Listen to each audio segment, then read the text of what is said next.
Կախված է հանրային ծառայությունների կարգավորող հանձնաժողովի կայացրած որոշումներից, որովհետև այդ որոշումը ինչ որ մի բովանդակություն է ունենալու, որը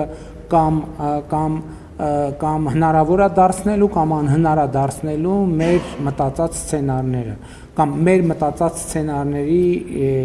վրա որոշակի ազդեցություն է ունենալու,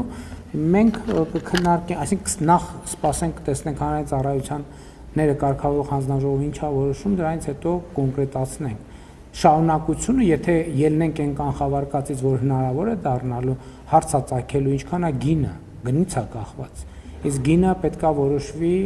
համակողմանի վերլուծության արդյունքում։ Եթե դա կլինի տրամաբանական գին, ես ասել եմ, որ շատ լրջորեն կքննարկի, եթե դա շատ մեծ կլինի գինը, եւ ակնհայտ կլինի, որ պետական բյուջեի միջոցներով մենք չենք կարող այդ ձեռքբերումը իրականացնել, կգնանք երկրորդ սցենարով, բայց ասում եմ, դա հնարավոր կամ անհնար կդառնա հանրային ծառայությունները կարգավորող հանձնաժողովի կայացրած որոշման արդյունքում։ Երկրորդ սցենարն է, որ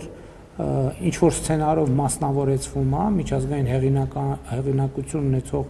ընկերության մասնագիտացված եւ իհարկե բայց կառավարությունը որոշակի ներկայություն թե օրենսդրական կարգավորումով, թե բաժնետոմսերի, թե ոսկե բաժնետոմսով այդ արդեն քննարկվում է։